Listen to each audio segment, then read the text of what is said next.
Hello, brothers and sisters. Tetelestai here. We have got a lot to cover today, and I'm not even kidding. I'm going to start off here with a picture of a capture that I took from yesterday's weather. I know not very many people are interested in such things, and according to, and I wish I had the little quote thing I could put up here for you, according to the globe model, the jet stream is supposed to move from the Pacific in an west to east formation. Okay, it changes all the time, blah, blah, blah, blah, blah. According to that model, though, the jet stream is supposed to move from the Pacific Ocean, across California, across the United States, towards the east. It generally moves in that direction, sometimes from the southwest up to the east, etc. Nonetheless, what you're looking at here on the screen is a complete opposite of that. Opposite. Okay, this is the most screwed up jet stream capture that I've ever seen before. And what prompted me to do this was yesterday in the Black Hills of Wyoming, we got a snowstorm and the winds were pushing from the east. I've never seen this. I grew up in Wyoming. I've lived all over the western half of the United States. I've never seen a snowstorm move in from South Dakota into Wyoming. I've never seen it. We've got snowdrifts today that I've never seen formed in the way they are because of the direction the snowstorm came from. And if you look over here in Canada at the giant thing that looks like a hurricane over the top of Canada, it's in a counterclockwise formation. That thing you're looking at should be over the North Pole, but as I was kind of alluding to yesterday, we're in the middle of a pole shift. Okay, if you guys don't know anything about any of these things, I suggest you start educating yourself now. This is why so many people are talking about the end times. There is so much happening right now, brothers and sisters. I cannot stress it enough. I can't. We're in the middle of a pole shift right now. The North Pole is moving so fast they can't even keep track of it anymore. Okay, it's moving that fast, that much every year. It's unbelievable. The last time I'd looked, it was over 55 kilometers a year. That is unprecedented. We're in the middle of a solar minimum that we've never seen since we started taking these recordings. The solar activity, the sunspots, solar activity is what feeds our so-called magnetosphere. Magnetosphere is what protects us from UVA, UVB, UVC. This is ultraviolet rays. This is solar radiation. UVC is not even supposed to be reaching the surface of the Earth, and it is coming down and hitting the surface of the Earth because there's nothing left to protect us from it. It's making it straight down to the surface. Okay, yes, man is playing with the weather. There's no doubt about it, and there's no way man can be doing this alone. I have looked into this. I have been researching this for 10 years, and I'm telling you, artificial intelligence is behind it. There's no way they could be manipulating the weather at the scale they're doing it at with man's information alone, which means artificial intelligence is working it. And the only way for artificial intelligence to be doing it on the scale that it's doing it, the artificial intelligence program would have to have access to the internet, which means it's loose. Think about it. It would have to be getting weather reports. It would have to be assigning certain jets with certain patterns, certain flight patterns. There's so much that goes into this, and you just have to think a little bit about this. Pray to the Lord that He opens your eyes to what's going on. So here's where I'm starting off. The jet stream is screwed up. We're seeing weather we've never seen before. We're seeing so many different things. The warnings are clear, okay? A pole shift coming is going to bring the book of Revelation, everything that's bad in there, all the horrible things that are coming, that's coming. Whether it's today or tomorrow, this week, next month, I don't know. All I know is it's close. The time is at hand. The warning signs are clear. Now let me move on from this picture to this picture. This is a website I've shared over and over and over and over again on my Minds page. This is Deagle, okay? There are certain companies in the United States of America that The only job for the company is to gather economic, weather data, um, financial strength of the country's population growth. Um, they gather all of these things. They're called think tanks. Okay, and certain think tanks in the United States are used more than others. Certain think tanks are relied upon more than others. The one you're looking at, brothers and sisters, is called Deagle. This is one the FBI, the CIA, the NSA, all your alphabet agencies, the United States government, and not just us, brothers and sisters, many other countries are using this think tank. This is a highly regarded company. You need to see what they're predicting.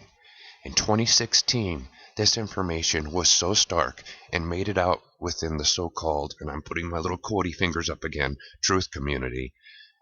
The numbers were so stark, it predicted the United States by the year 2025 to have less than 10 million people. And when the numbers hit the truth community and information got out, there was such an uproar that they had to come out. Deagle came out and said, oh, our website was hacked and somebody changed some of the numbers. So they came out within a year, 2017, and they revamped it. Okay, and what they did is they just add zeros to everything. Everything stayed exactly the same except they added a zero to all the numbers. So what that meant is instead of them, they're predicting the United States population to be less than 10 million by the year 2025. They said it would be 90 million. Okay, and what did everybody do? They went back to sleep, just like they always do. Just like after 9/11, just like after Edward Snowden, just like after all the revelations that have been made to us, we just went back to sleep. We went back to our little electronic devices, our little screens, and our little streaming, and our little pointy fingers pointing at everybody, accusing everybody. Sorry, I'm going off on a tangent. So here it is. This think tank is predicting by the year 2025, okay? 2025. That's not 100 years away. It's not 50. That's less than 5 years. They're predicting less than 100 million people in the United States. And if you go by the original data, it's less than 10. Less than 10 million. Okay, I'm not just making this stuff up. The people who predict these things, the people who watch all the numbers, who give their data to the United States government, the United States military, all the alphabet agencies, they're the ones predicting it. Don't look at me, look at them. Okay? But I'm telling you, oh, the signs are clear. Okay, that's enough for my warnings for now. We're in the middle of unprecedented times. You need to wake up. You need to prepare. That's all I can say. Now, more to the intent of this video today, I wanted to do a video about the sons of God. We have come to know them as the fallen angels, but not once in the Bible are they ever worded as the fallen angels. We have just regarded them as such. When you look at the words of the Bible, they are called the sons of God, the watchers. What you're looking at here on the screen is the book of Enoch. Let me share a little passage here. And it came to pass, when the sons of men had increased, that in those days there were born to them fair and beautiful daughters. And the angels, the sons of heaven, saw them and desired them. Not the sons of Paul or Mike or Ted or Bill, okay? The sons of heaven, the sons of God. And I've heard preachers hash this out over and over and over and over and over and over, and they're wrong. Okay, this wasn't just some men from some tribe. No, it was the sons of God. The sons of God, seeing the women, the daughters of men. And they said one to another, Come, let us choose for ourselves wives from the children of men. Let us beget for ourselves children.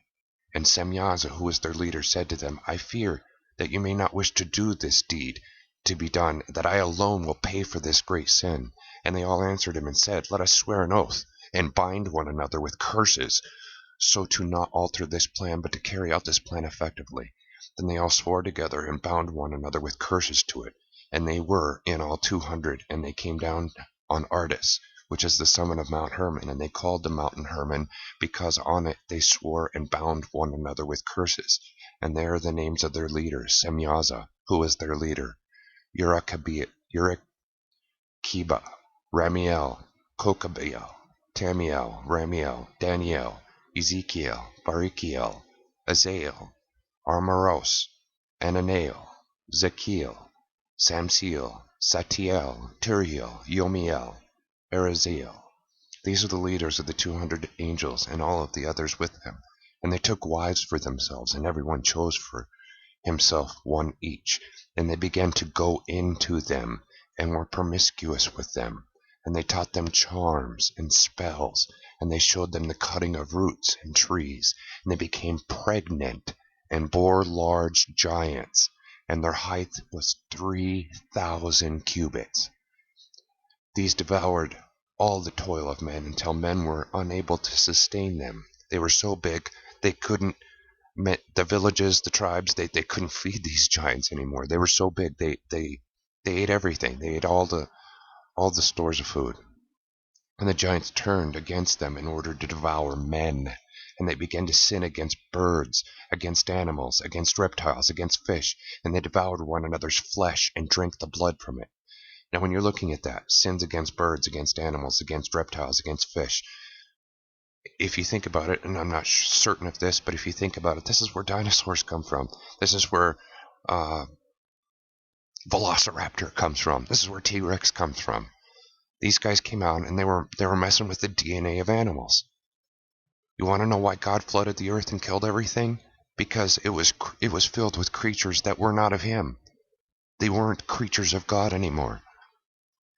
They were the creatures of the fallen angels, brothers and sisters.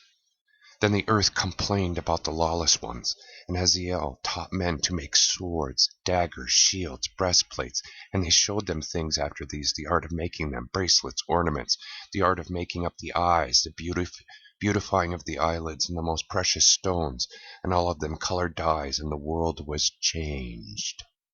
And there was great impiety, and much fornication, and they went astray, and all their ways became corrupt. Amazirek taught all those who cast spells and cut roots, Amaros the release of spells, and Barakiel astrologers, and Kokabiel portents, and Tamiel taught astrology, and Ashradel taught them the path of the moon, and the destruction of men. They cried out, and their voices reached unto heaven.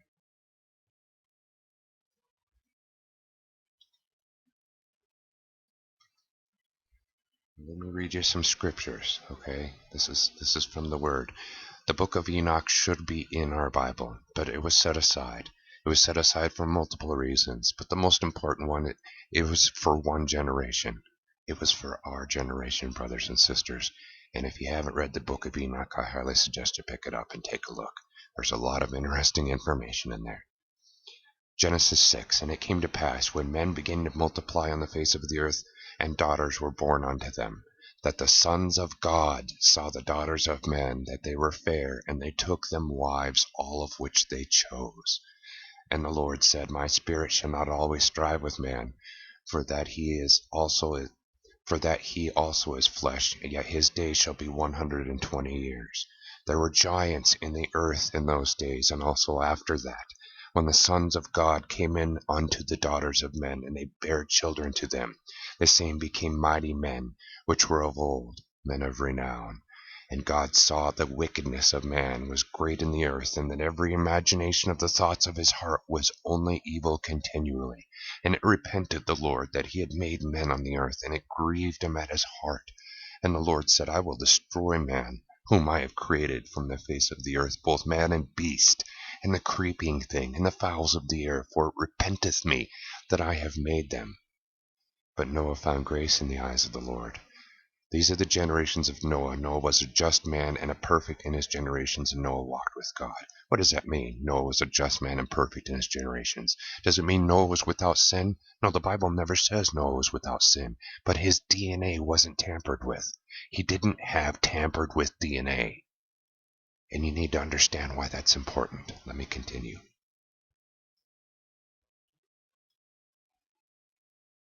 Daniel 2.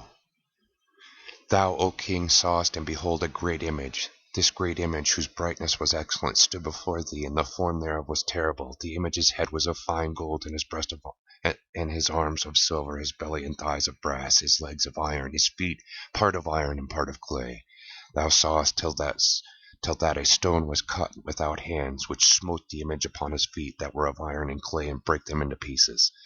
Then was the iron, the clay, the brass, the silver, and the gold broken to pieces together, and became like the chaff of the summer threshing floors, and the wind carried them away, that no place was found for them. And the stone that smote the image became a great mountain, and filled the whole earth. This is the dream, and we will tell the interpretation thereof before the king. Thou, O king, art a king of kings, for the God of heaven hath given thee a kingdom, power, strength, and glory. And wheresoever the children of men dwell, the beasts of the field and the fowls of the heaven hath he given into thine hand, and hath made thee ruler over them all. Thou art this head of gold, and after thee shall arise another kingdom inferior to thee, and another third kingdom of brass, which shall bear rule over all the earth. And the fourth kingdom shall be strong as iron, for as much as iron breaketh in pieces, and subdue all things, as iron that breaketh all these, shall it break into pieces and bruise. Interesting word, bruise, but we should get back to that in another video. And whereas thou sawest the feet and toes, part of potter's clay and part of iron, the kingdom shall be divided, but there shall be in it the strength of iron, for as much as thou sawest the iron mixed with miry clay. And as the toes of the feet were part of iron, part of clay, so the kingdom shall be partly strong and partly broken. And here we get to an important verse. And whereas thou sawest iron mixed with miry clay, they shall mingle themselves with the seed of men, but they shall not cleave one to another, even as iron is not mixed with clay. Think about that. Think about what that means. They shall mingle themselves with the seed of men, but they shall not cleave one to another, even as iron is not mixed with clay. I'll continue. Revelation 9. And the fifth angel sounded, and I saw a star fall from heaven unto the earth, and to him was given the key of the bottomless pit. And he opened the bottomless pit, and there arose a smoke out of the pit, as the smoke of a great furnace, and the sun and the air were darkened by reason of the smoke of the pit. And there came out of the smoke locusts upon the earth, and unto them was given power, as the scorpions of the earth have power. And it was commanded them that they should not hurt the grass of the earth, neither any green thing, neither any tree, but only those men which have not the seal of God in their foreheads. And it was given that, and to them it was given that they should not kill them, but that they should be tormented 5 months. And their torment was the torment of a scorpion when he striketh a man. And in those days shall man seek death, and shall not find it, and shall desire to die, and death shall flee from them.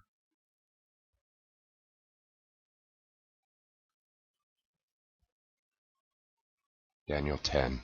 In the 3rd year of Cyrus king of Persia, a thing was revealed unto Daniel, whose name was called Belteshazzar. And the thing was true, but the time appointed was long, and he understood the thing, and had understanding of the vision. In those days I, Daniel, was mourning 3 full weeks. I ate no pleasant bread, neither came flesh nor wine in my mouth, neither did I anoint myself at all, till 3 whole weeks were fulfilled. And in the 24th day of the 1st month, as I was by the side of a great river, which is Hiddekel, then I lifted up my eyes, and looked, and behold, a certain man clothed in linen, whose loins were girded with fine gold of Uphaz. His body was like the beryl, and his face was as the appearance of lightning, and his eyes were lamps of fire.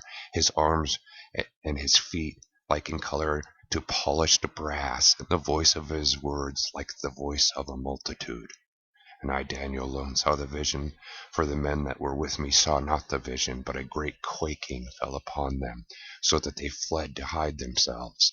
Therefore I was left alone, and saw this great vision, and there remained no strength in me, for my comeliness was turned into corruption, and I retained no strength. Yet I heard the voice of his words, and when I heard the voice of his words, then I was in a deep sleep on my face, and my face fell towards the ground, and behold, a hand touched me, which set me upon my knees, upon the palms of my hands. And he said unto me, O Daniel, a man greatly beloved, understand the words that I speak unto thee, and stand upright, for unto thee I am now sent. And when he had spoken this word unto me, I stood trembling. Then said he unto me, Fear not, Daniel, for from the first day that thou didst Set thine heart to understand and to chasten thyself before thy God. Thy words were heard, and I am come for thy words. But the prince of the kingdom of Persia withstood me 21 days. But lo, Michael, one of the chief princes, came to help me, and I remained there with the kings of Persia. Now I am come to make thee understand what shall befall thy people in the latter days, for yet the vision is for many days. And when he had spoken such words unto me, I set my face towards the ground, and I became dumb.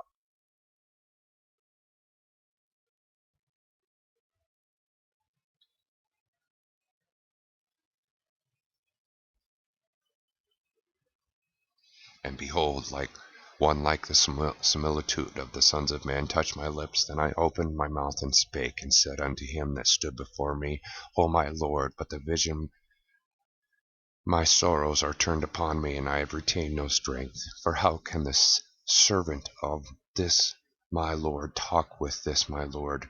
For as me, straightway there remained no strength in me, neither is there breath left in me. And there came again and touched me one like the appearance of a man, and he strengthened me, and said, O man greatly beloved, fear not. Peace be unto thee. Be strong, yea, be strong. And when he had spoken unto me, I was strengthened, and said, Let my Lord speak, for thou hast strengthened me. Then said he, Knowest thou wherefore I come unto thee? And now will I return to fight with the prince of Persia. And when I am gone forth, lo, the prince of Grecia shall come. But I will show thee that which is noted in the scripture of truth. And there is none that holdeth with me in these things but Michael your prince.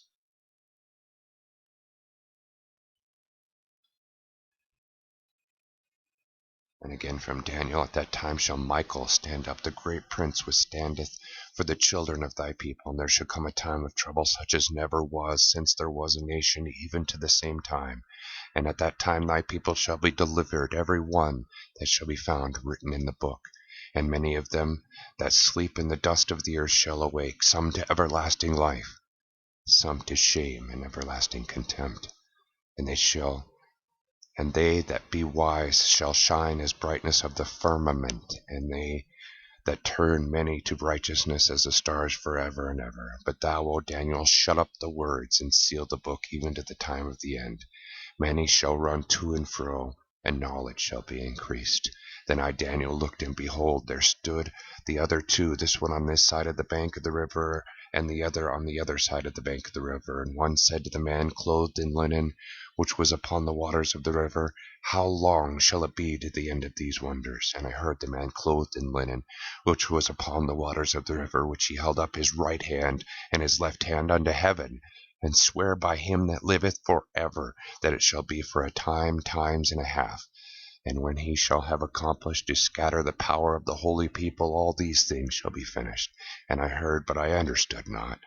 Then said I, O my Lord, what shall be the end of these things? And he said, Go thy way, Daniel, for the words are closed up and sealed to the end. Many shall be purified and made white and tried, but the wicked shall do wickedly, and none of the wicked shall understand, but the wise shall understand. And from the time that the daily sacrifice shall be taken away, and that the abomination that maketh desolate set up, there shall be 1,290 days. Blessed is he that waiteth, and cometh to the 1,335 days. But go thou thy will to the end. Be, for thou shalt rest and stand in thy lot at the end of the days. In Revelation 10, And the voice which I heard from heaven spake unto me again, and said, Go and take the little book, which is open in the hand of the angel which standeth upon the sea and upon the earth. And I went unto the angel, and said unto him, Give me the little book. And he said unto me, Take it, and eat it up. It shall be in thy belly bitter, but it shall be in thy mouth sweet as honey. And I took the little book out of the angel's hand, and ate it up, and it was in my mouth sweet as honey. And as soon as I had eaten it up, in my belly was bitter. And he said unto me, Thou must prophesy again before many peoples and nations, tongues and kings. What does that mean, brothers and sisters? Did he take a scroll and stick it in his mouth and eat it? I don't think so. I think reading it with his mouth, speaking it, the words were sweet as honey. But digesting the words, as we are to do with the Holy Word, became bitter as he came to understand what was coming. Isaiah 34, and all the host of heaven shall be dissolved, the heavens shall be rolled together as a scroll, and all their hosts shall fall down as the leaf falleth from the vine, and as a falling fig from the fig tree. Revelation 6, and the stars of heaven fell unto the earth, even as a fig tree casteth her untimely figs, when she is shaken of a mighty wind. And the heaven departed as a scroll, when it is rolled together. Every mountain and island were moved out of their places. I want you to think about these things, brothers and sisters. I want you to think about the sons of God, the angels, the millions of angels that are in heaven now, that are fighting a fight right now, a spiritual battle that is underway, the evil that has unfolded in these darkened days. As you look around you, you can see it. The battle is no longer just in heaven, brothers and sisters, as it has touched the surface of the earth. It is all around us now. The spiritual battle is here, and it is upon us. And just as Jesus Christ described the wheat and the chaff,